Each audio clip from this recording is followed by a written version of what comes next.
hello. Am I on? All right, good. I'm on. Let me get my very un-Steve Jobs slides up.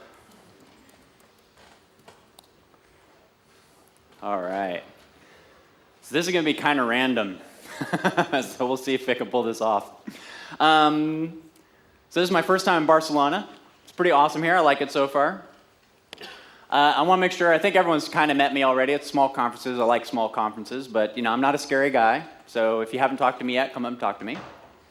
I'm really only a dick online, so it's because everyone else is a dick online, so it's only fair, right? So go ahead and come and talk to me.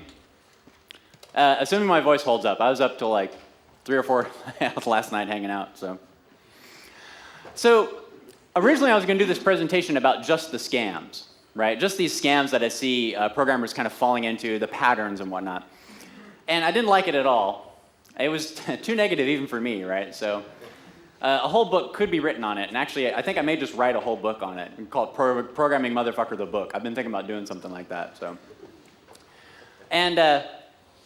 instead I decided it's going to be about scams and Programming Motherfucker and pretty much just whatever the fuck I want, right? So first off, thanks to the organizers, because one of the reasons why I came here, normally I don't do Ruby conferences too much, but I came here because the organizers, Codegram, they actually did the Programming Motherfucker t-shirt, the one I'm wearing, right? And is it weird that I'm wearing my own face? Is this like, it's like wearing the t-shirt for the band. If you go to their concert, you're kind of like a douchebag, So basically, they sort of like helped it becomes this sort of weird underground joke movement, like everyone's on an inside, in on the joke. And they really helped get it there, so that's one of the reasons why I'm here. So the talk I want to do is actually what seems to be knocking people off track from Programming Motherfucker. So it's the scams, the movements, the communities, the people, and it seems to be the things that just like enslave us for like 10, 20 years. And then we just do stupid shit like object-oriented programming or functional programming. And Java, Ruby. No.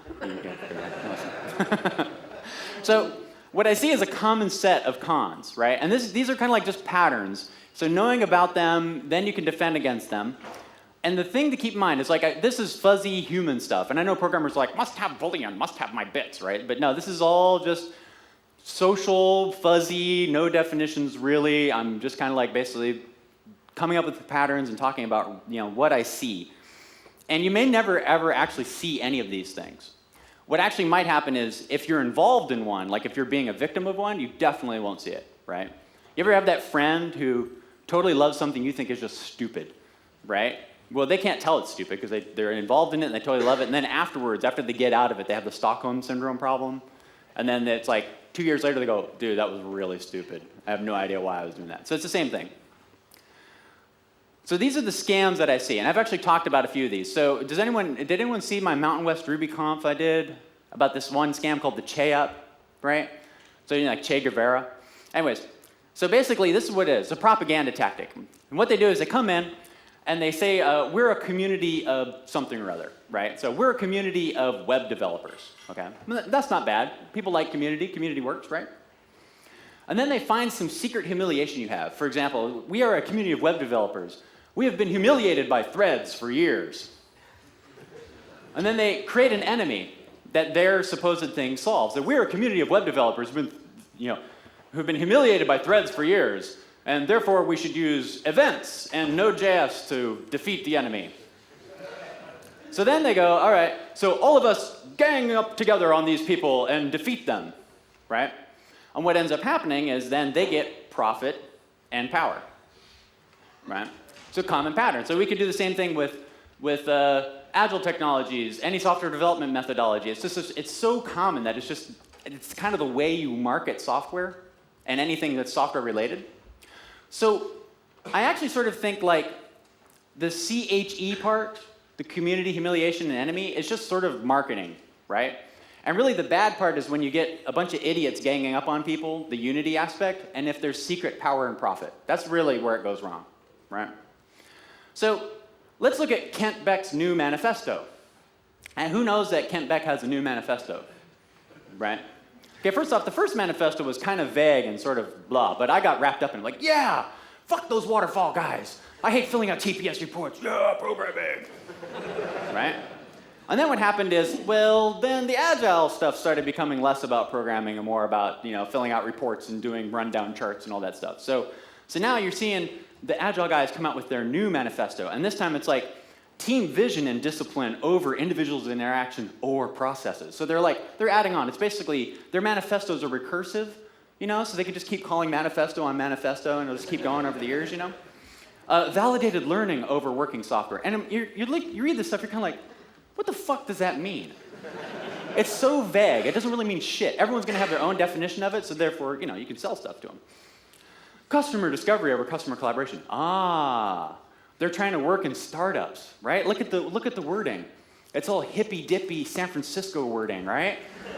It's all customer discovery instead of customer collaboration. Customer collaboration was working with a bunch of dickheads at Chrysler, but customer discovery is working with a bunch of dickheads at Facebook. Right? Initiating change over responding to change, right? Okay, great. So here's Bob Martin's new manifesto, or the software craftsmanship new manifesto. Not only working software, but also well-crafted software. Not only responding to change, but also steadily adding value. What the fuck does that mean, right? But people are wrapped up in this stupid-ass sort of chey-up.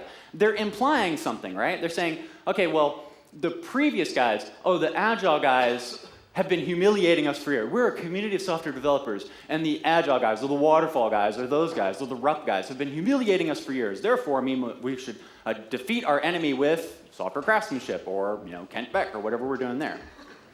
Not only customer collaboration, but also productive partnerships. What, are they married?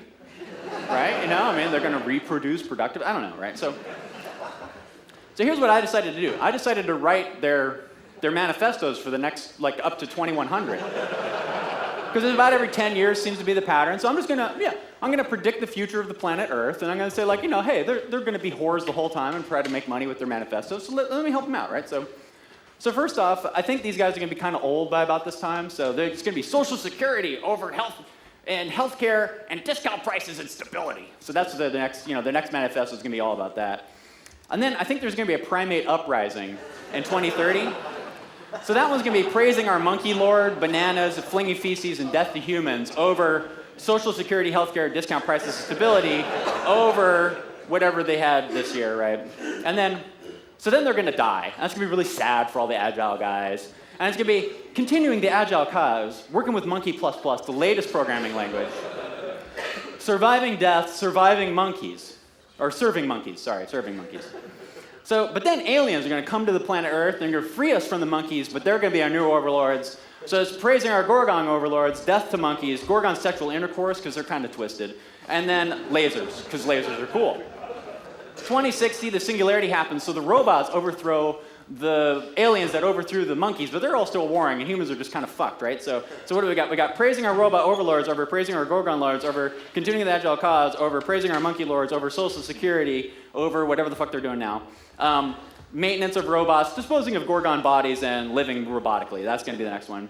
There's a lot of these, because I decided to go to 2100 for some stupid reason. So anyways, freedom for humans, death to monkeys, death to aliens, death to robots. So basically we have a revolution. And they're like, the guys trying to pitch Agile, they're like, hey, yo, we could totally help you with that revolution thing you got going on. We got the software.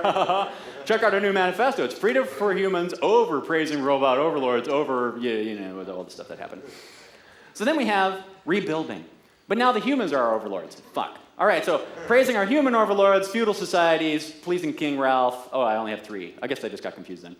Then we finally leave planet Earth, because it's totally fucked. We just got to leave the planet Earth, so it's colonization, community building, disease prevention, spacefaring, hyperdrive software design. Okay, and then maybe in 2100, finally at 2100, after all these manifestos, they've been stacked on each other like recursive manifesto function calling patterns, and then they might go programming. Right? So that's an example of some of these chey-up patterns, the propaganda patterns that you see. And there's certain ways you can defend against this. Literally the stuff that I kind of do. I try to undoctrinate people, right? I try to point out stupid things. like, why does that manifesto somehow resonate with everybody? And then you turn off your thinking bit, right? But I also think it's just sort of ingrained in open source, right? That's just the way it seems the marketing has to go. Like, if you can't sell Node.js or Rails or any new language without going, well, we're better than those guys, right? You can't sell Haskell unless you go, well, static typing is better than this. It just seems to be the way programmers like to see their stuff, right? Like to see their marketing. So it's also kind of the reason I don't do open source anymore, because I don't do it as much, because I really hate trying to market things that way, right? So what you do is spot any community, any rhetoric where they use community, that probably means there's something behind it that's like a che-up. Find out who the enemy is, and then go hang out with them, right? Because the easiest way to figure out they're not really evil, bad guys is to hang out with them. Before everyone met me, who thought I was like an evil, super bad guy? Okay?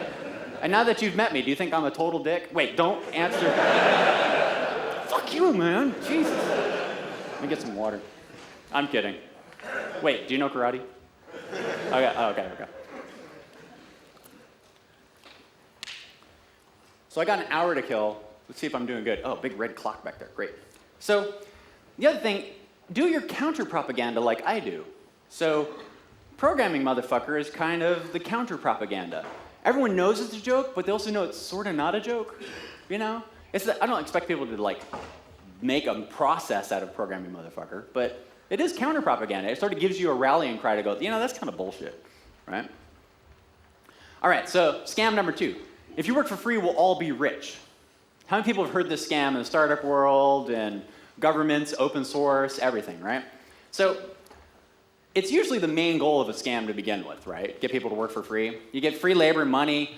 The entire statement is ludicrous, though, because you're basically telling people, hey, come and work for me for free, and we'll all be rich. But how does it actually play out?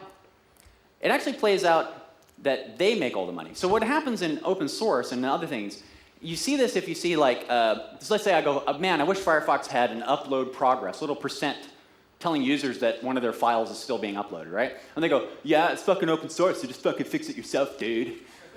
I'm like, I don't fucking work for you. Like, I'm reporting a bug, I'm a user. Yeah, but you're a programmer, you should come do it for free, right? Or employees that work at startups getting shitty second and third rate stocks, you know, after the investors, the founders, their moms, couple dogs, 3 companies down the street. After those guys are paid out, you get like, hey, here's $1,000, go buy some McDonald's. Another one is, well, I gave you my code for free, so that means you should license your code like mine.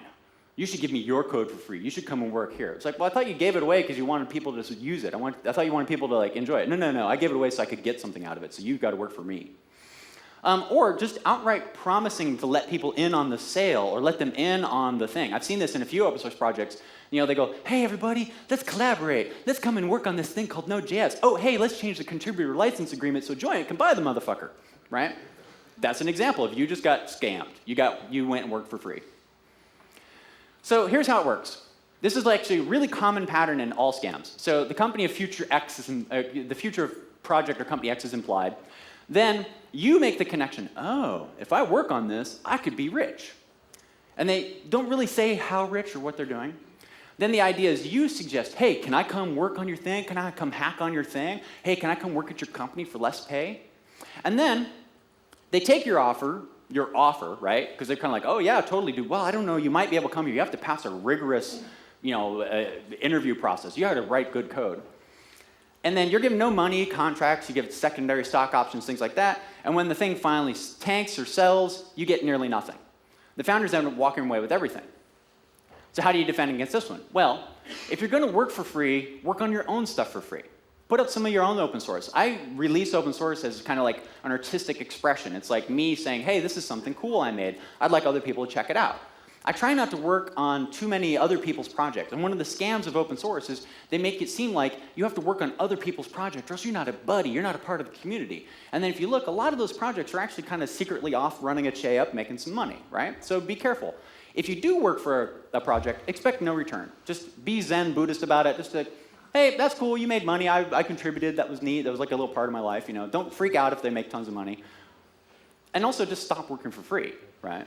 Like, I think startup guys are really bad about this. They'll go and work for shitty stock options for next to nothing for 20 hours a day. They can make more as a janitor at a McDonald's, right? So the third one, I got 10 of these, so this is going to be quick. Gang mentality. This is the unity part. Also, team playerism. One dimension of this is 20 or to 50 people attacking one person.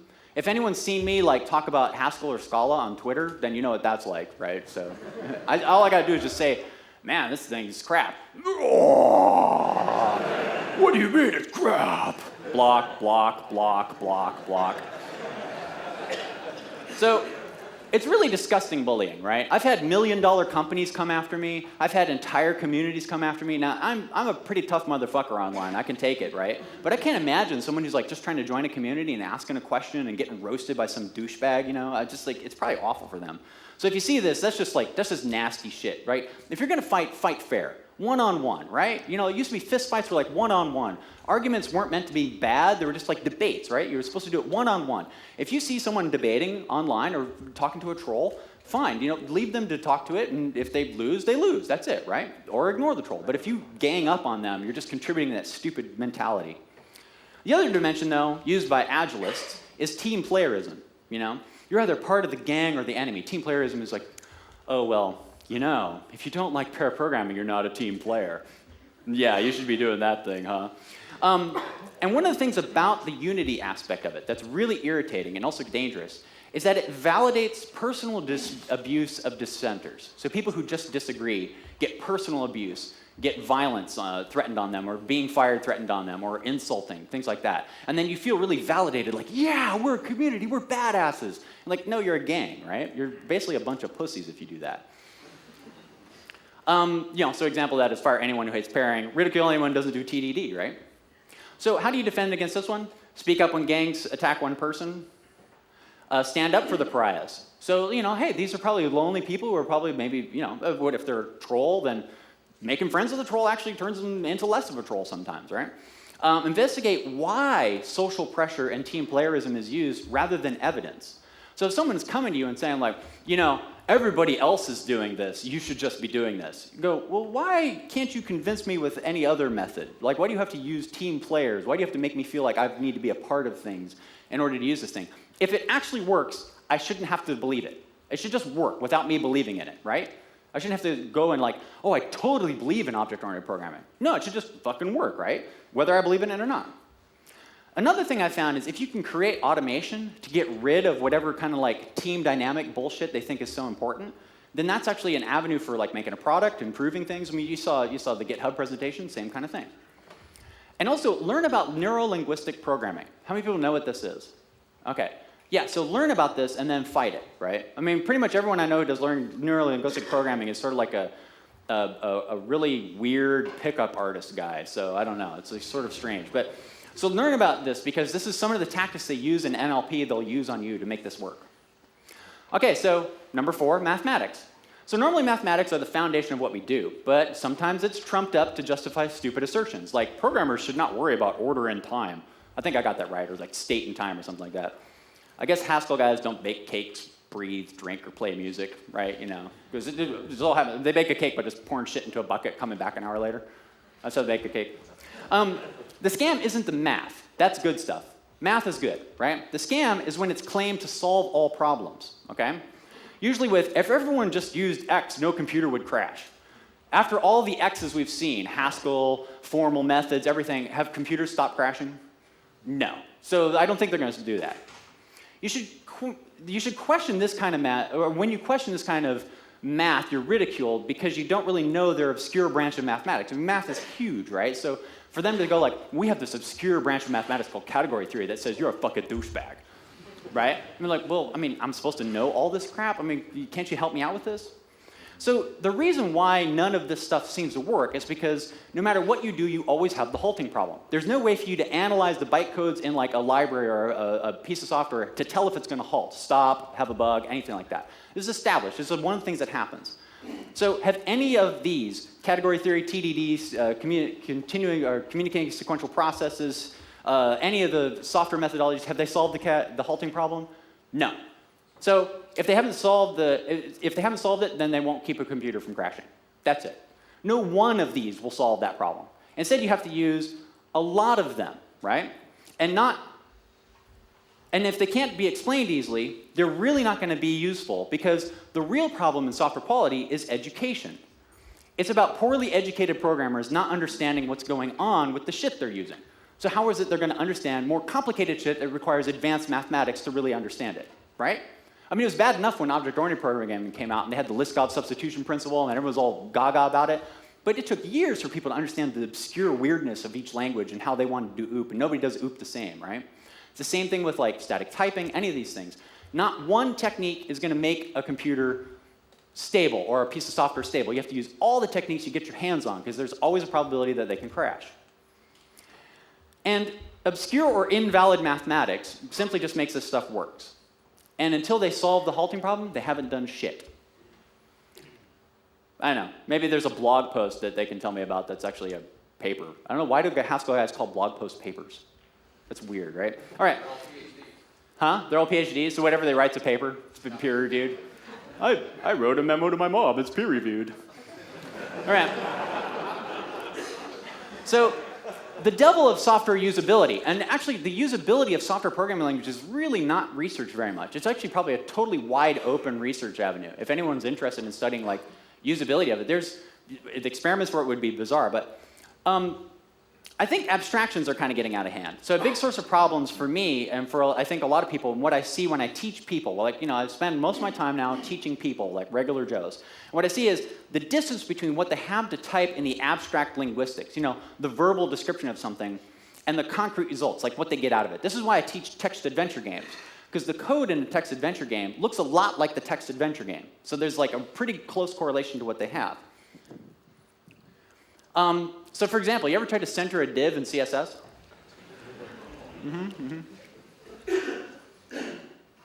Oh, that totally erased that last one. So yeah, margin auto 0px, nothing like the concrete result, right? Does that say center anywhere in it?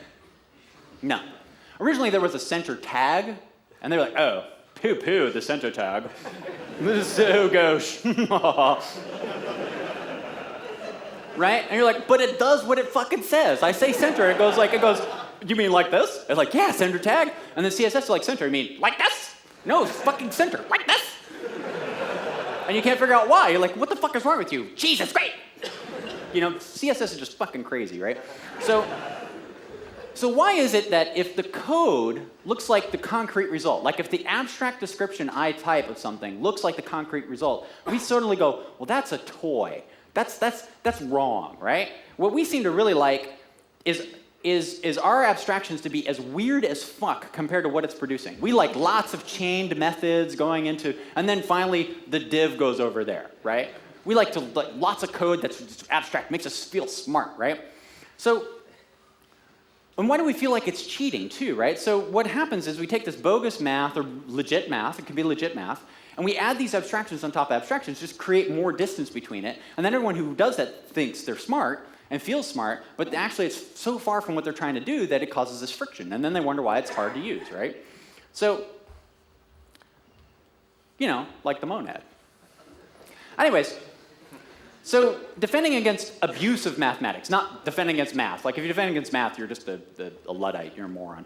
But against abusive mathematics. So if it doesn't solve the halting problem, then it's another potential heuristic. Static typing is another way to see if your code is good. So are assertions, so are testing, so is statistics, so is statistical analysis, so is static analysis, like going through source code and linting it and things like that. Anything to get your hands on to make it easier and better for the software. But it's not going to totally solve it.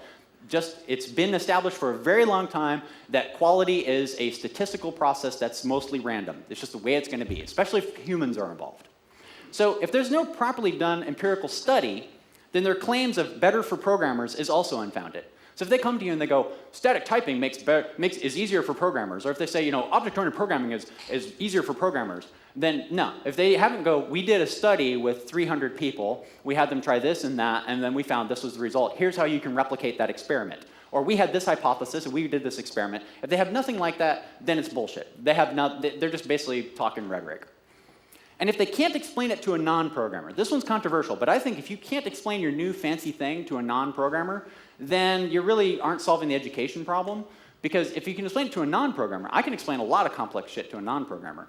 But if you can't explain it to a non-programmer, then a regular programmer is probably going to have to struggle with it, right? And instead, it's only going to be the super smart guys. And usually what happens, super smart guys will do it, and then eventually someone will figure out how to explain it, and then it'll get adopted. It's kind of like what happened with object-oriented programming, right? Structured programming, things like that. So I don't think there's anybody really doing this right now. I don't think there's a lot of people who are actually building empirical evidence that their languages are usable. I think Python's one of the few that had an actual usability study, Smalltalk maybe. Not many other people. Nobody solved the halting problem. That's just always there. And very few people are trying to explain their languages to newbies. I think there's a bigger movement to do number 3, right? Like with my books, with other people's books, they all want to have like a book that just teaches beginners, right? So, scam number 5, logic over evidence. You'll see when someone presents evidence that's counter to rhetoric. So you say like, hey, there's a memory leak in Ruby, right? And then they go, you submit like a bug report. You're like, God, I keep seeing this memory leak in Ruby. My programs are crashing. And then they respond with, fuck you, there's no problem in Ruby, instead of actually trying to fix it, right? Or they'll go like, well, actually, it's because the operating system is not releasing the memory. And you say, well, how come the out-of-memory killer is killing my process? Because the operating system is not releasing the memory. Well, no, that doesn't actually answer my question. And if they present evidence to you, it's always not something you can replicate, or it doesn't follow basic experimental design. So for some reason, programmers love logic and they hate evidence. So it's really easy to give you this kind of flimsy logic, some sort of like bullshit logic, right? And it, like all the Kent Beck manifestos.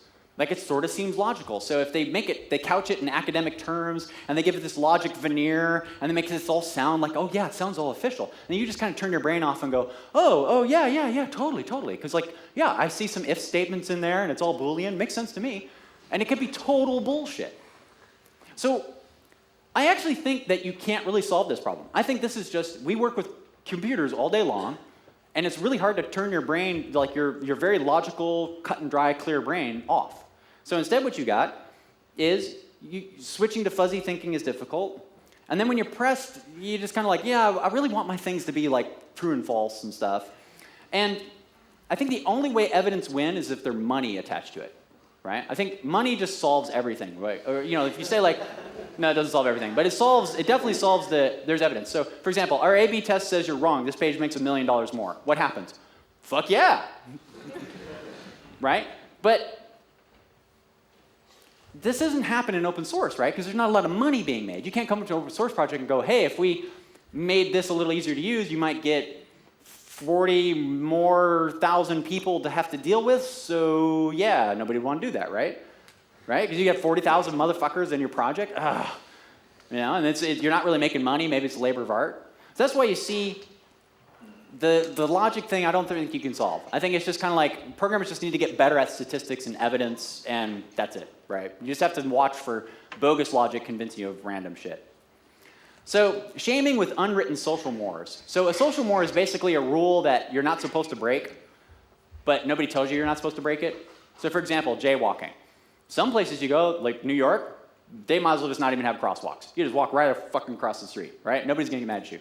Here, is jaywalking okay here?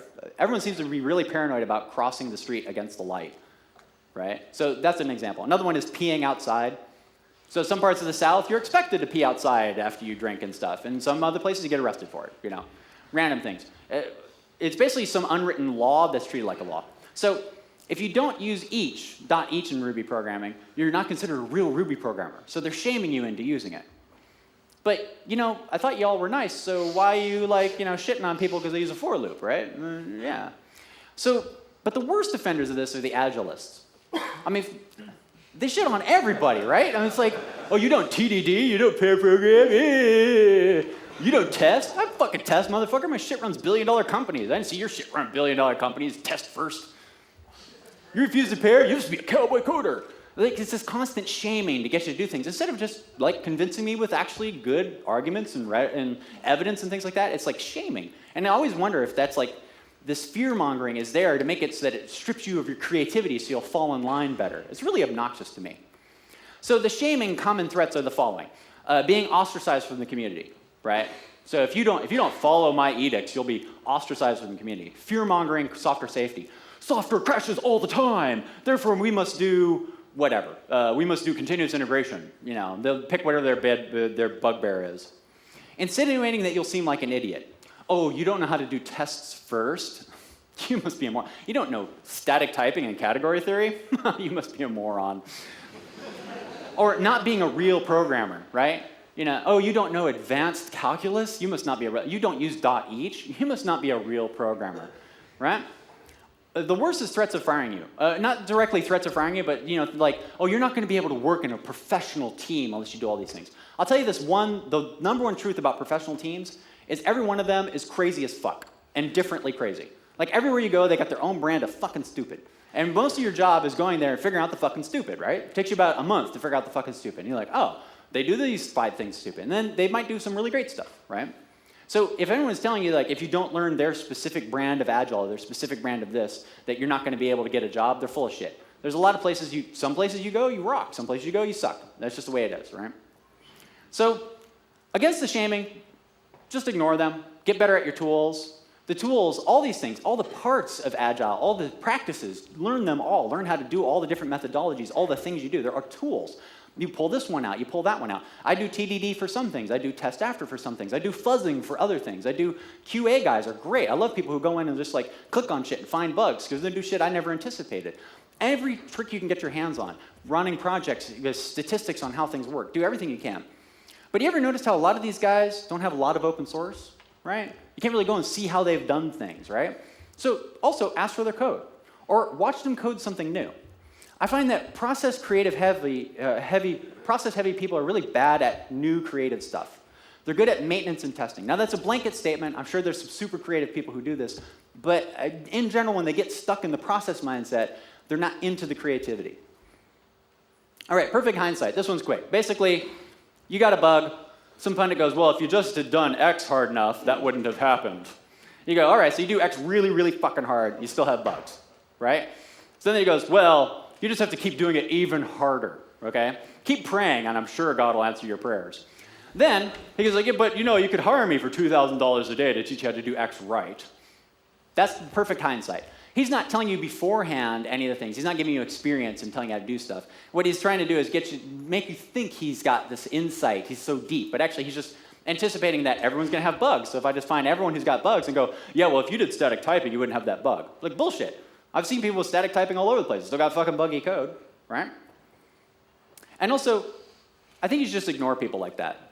That's the only answer. Just ignore them. Perfect hindsight's easy. Everyone can do perfect hindsight, right? Bad faith business dealings, open source is full of it. If you see a company changing the rules of open source contribution, like Node when they changed the contributor license agreement, if there's a foundation that's not for profit but seems like the same eight people keep running things, there are only people of one gender running things, that's a clear sign that they're just basically conning folks. You see codes of conduct, the authors of code of conduct don't even follow. I've seen that many times.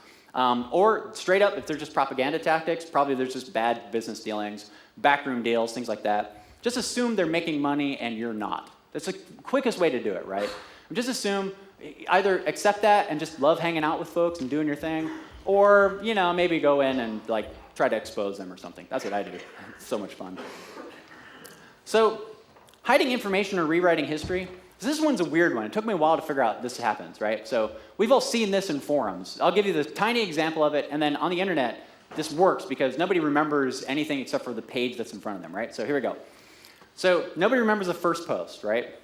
Works like this. So Troll says something. Zed goes, man, fuck this Scala shit. Guy insults Troll, right? Now notice I insulted Scala. Guy goes, you're a piece of shit. Now I've actually had this happen where I insulted Erlang and some dude's like, you're a clown dick, yo. I don't even know who this guy is. There's some dickhead who works at React. I'm like, what the fuck is wrong with you, right? So then I go, you cocksucking motherfucker.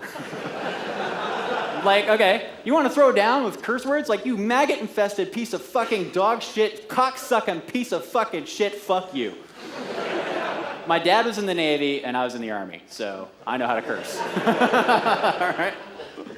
So then the guy goes, oh, you're such an asshole. I can't believe you would insult me like that. And I go you insulted me. What the fuck is wrong with you? Right? What happens is, it's basically a historical off by one error. right? So they don't remember the 0 and the 1, They just remember me going like, you're a cocksucking motherfucker. Oh, how dare you insult me?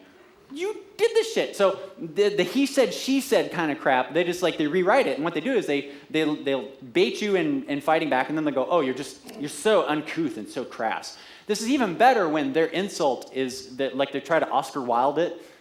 My favorite quote from Oscar Wilde is that on his deathbed he said, either these blinds go or I do. Right? They're just great, right? But they try to go passive-aggressively insult you like they're so clever. And the only answer to that is, fuck you.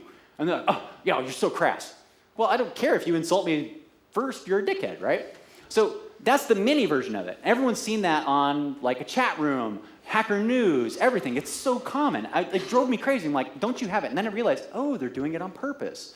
They're rewriting history. So you see this in the debates in programmer communities and online. They see the trolls come in, and then all anyone sees is the last opinion that validates their belief system, right? They're like desperately looking for the troll to lose. And then they see this guy go, oh, well, that troll's just an asshole. You see how he insulted me, right? So that's how they get you to not listen to the trolls. Now, sometimes the trolls are just people trying to say, hey, I don't think this is the way to do things.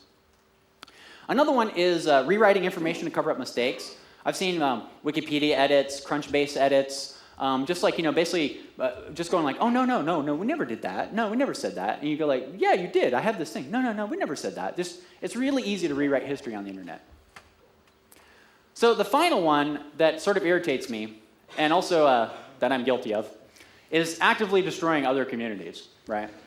Now, for me, this is just sort of a hobby. I think I'm probably the only professional destroyer of communities. It's just something fun. Maybe on a Saturday, I see Microsoft has like a blog up, and I'm like, oh, I could do a parody of that, and like, bam, it's fun. Anyways,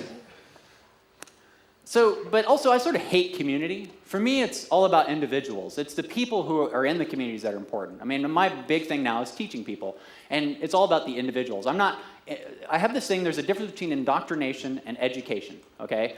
Indoctrination is about making someone dependent on you by giving them only the information you want them to have.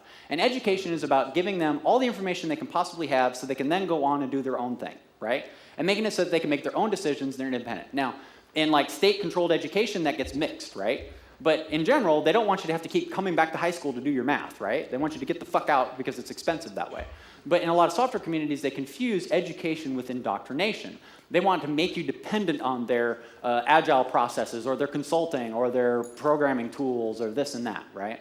So for me, I hate communities because I see too much indoctrination in a community, but I like individuals because that's an opportunity to actually do education and make them independent, right? And in general, people survive communities. Communities die every about 10 years, but people keep going on, hopefully living for like 50 to 70 years, right?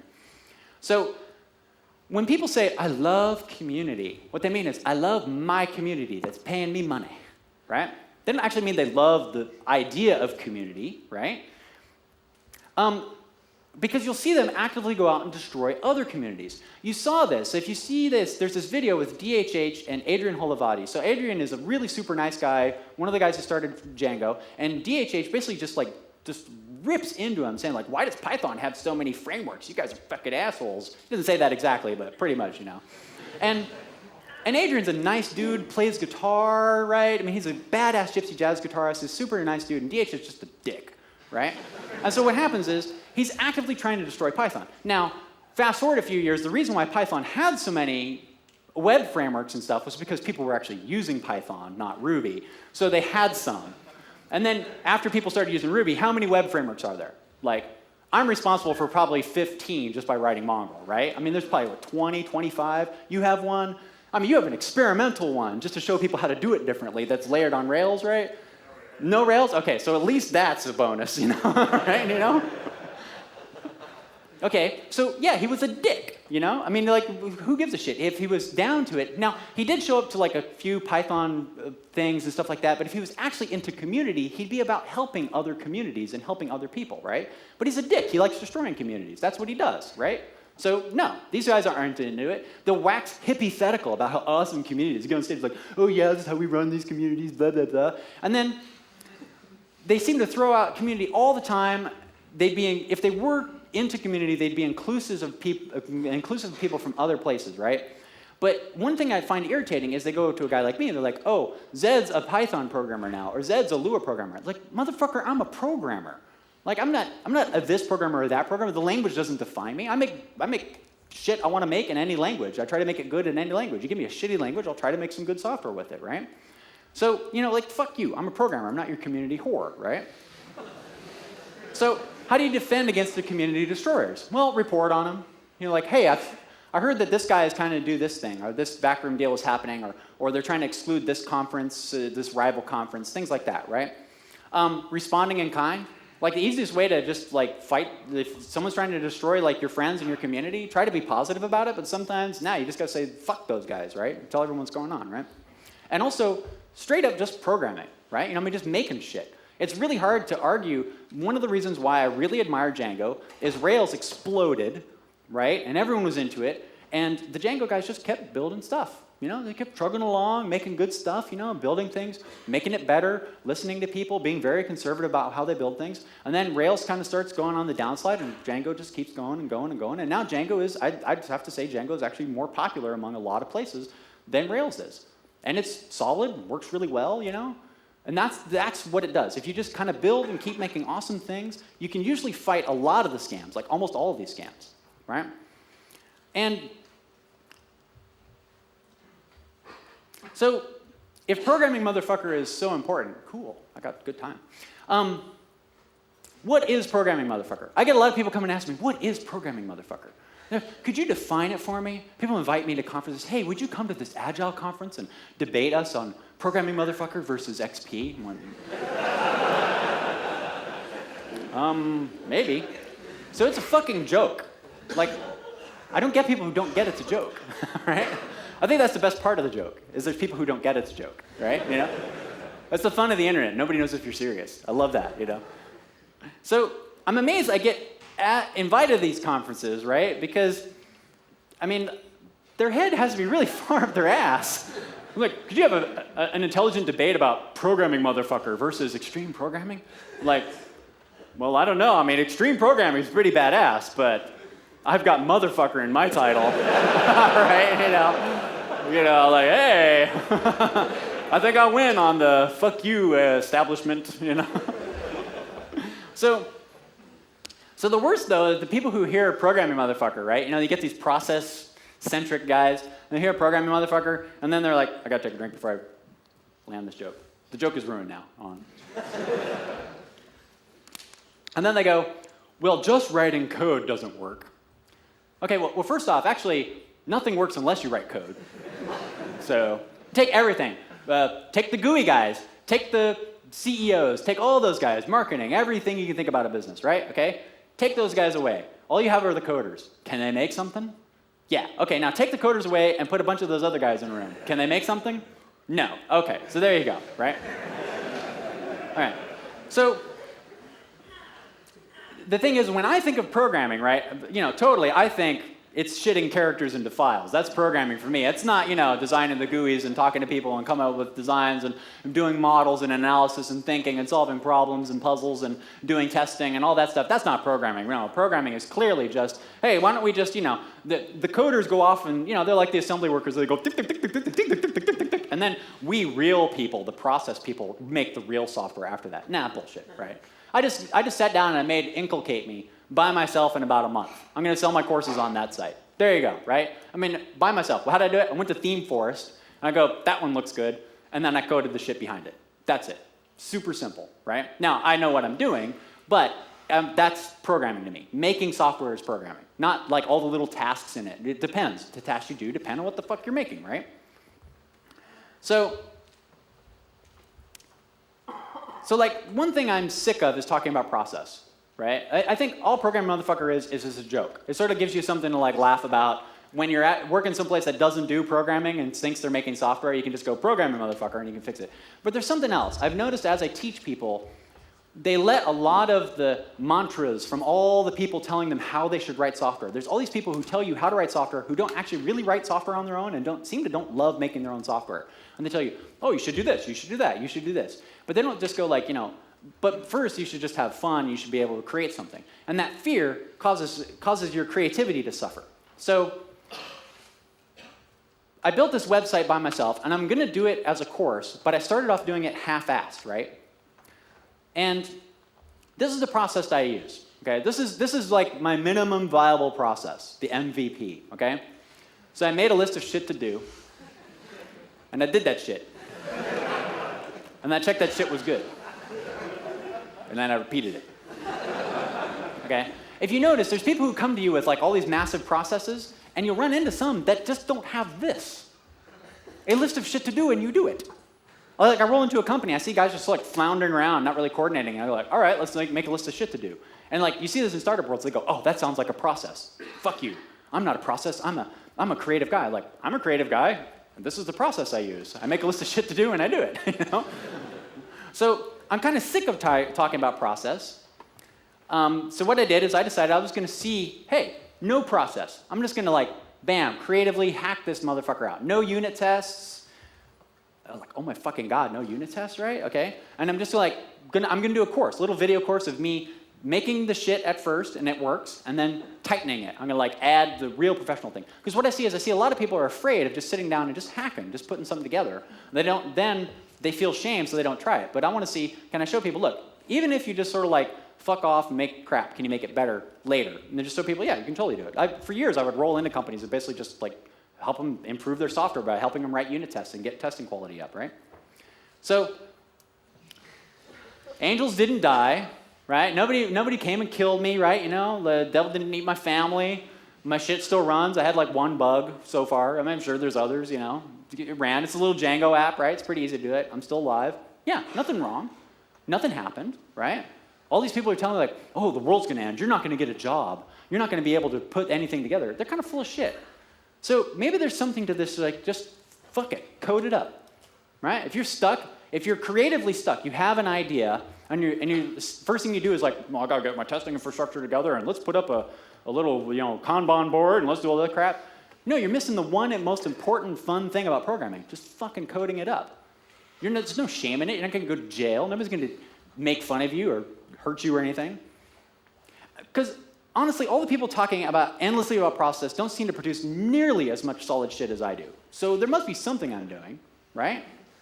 And actually, I'd rather just play and build guitars anyways. So I'm just sort of like done with process, that kind of bullshit. So what I'm going to say in closing is this. Ignore the propaganda and the scams, you know, or fight them, go with it.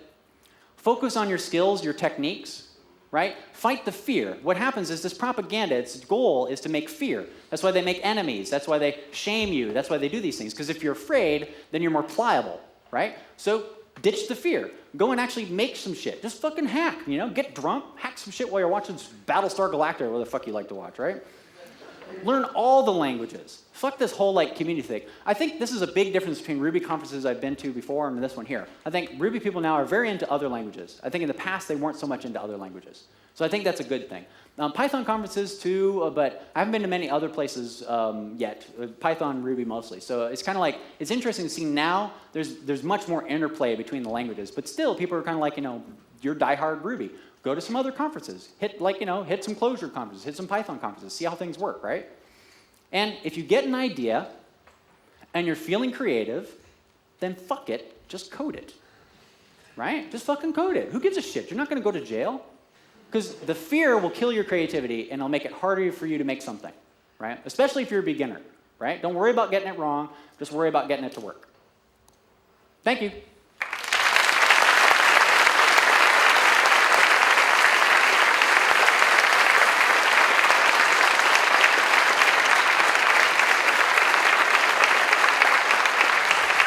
All right. Thank you, Zed. Are there any questions? I have t-shirts too. Hands. Oh, nice. So really quick, I'm just going to throw these out. Someone asked me to throw out these senior dev t-shirts. Okay, right. Throw it harder. A little better. It's a fucking t-shirt. I mean, jeez. Oh, yeah, sorry. I'm right-handed, so they got all the t-shirts. There you go. Okay, I think I did good on time, so we got about 7 minutes for questions. Yeah, go for it. So, I'm just curious, like, do you still troll these days? Or when you troll, are you actually trying to expose something you think is a real problem, or you troll for the fun of it? No, I actually don't troll. I actually just state my honest opinion. Okay, so... Yeah. I mean, when you're... Sorry, okay, so when you're out there and you actually just say, hey, this is what I believe in, and other people say, well, that has to be a troll because it's against what I believe. And that's the type of thing we need to avoid, just ostracizing the person that says what they believe is what you're suggesting. Right. And the thing is, I make sure I always back up what I say. And I admit when I'm wrong, when people say I'm wrong, right? But, I mean, it's not like I'm going out and saying, like, I say obnoxious shit. Now, if you hear me say something that's really fucking obnoxious, then, yeah, usually that guy was a dick to me. So, Yeah. Anybody else? Yeah, you were talking about static typing and how it can harm, and I totally see how in maybe Java or C# it's like half-baked static typing. It makes you believe it's static type, and actually a lot depend on runtime values. But do you really do you see the value, or what do you think about static typing? Like when on one scale you have Ruby, which has very few static typing, and then Haskell on the other scale. On the other end of the scale, what's your value on static? I think static typing is actually just a subclass of a more generalized assertion system, and that actually I think we could make something that was a useful compile time, runtime, or link time assertion system. But we seem to be dancing about it, right? Because you can make an assertion system designed by contract does this, and it's proven to be similar to a lot of other logics, right? So what I see is I see people are fascinated by static typing, but I don't think it actually is the best solution. Yeah, it's a good solution. I use it if I can. Anybody else? All right. Thank you very much. Oh, we have one. Wait, one more. I was just to say, have you ever seriously thought about accepting one of the Agile Manifestos and just going there and saying... Yes. Yeah, I've been to like 3. Oh, really? And I'm not, yeah. I save a few of them. No, what happens, so actually I'm going to record this and put this online because I found out I rip them to shreds, and then they don't put it online. So I take my presentation and put it online, yeah. Yeah. So I'm going to be at AuraDev, I think is the next one. Right. Yeah, cool. All right, anybody else? All right, cool, thank you. Oh, more. You got to be quick. Do you follow a similar approach to your guitar building? My guitar building? No, one of the reasons why I like guitar is it's very illogical, messy, physical. So I throw all the logic and crap out of the way, But I do use Python to find things in music theory. So what I do is, like, for example, I'll take the jazz chords in a song, and I've got a Python script where I can lay out the chords for notes, and then I'll go through all the permutations of pentatonic scales or, say, harmonic minor scales or whatever, and see which one's the most efficient set I could play, and then I'll try to play that. But that's the only, programming style thing. For me, guitar is an escape. I actually... just find that guitar makes me calm and nicer and stuff. And programming, I actually recently started learning to sing so that I could fix my voice because I stress it. And one of the things I found is when I code, I do this weird screaming thing with my throat. Yeah, it just pisses me off. So, for my health. But no, yeah. For the guitar building, it's not very logical. I find diagrams online and solder shit together, try it out. Yeah. Anyone else? Okay, now we're done. Thank you.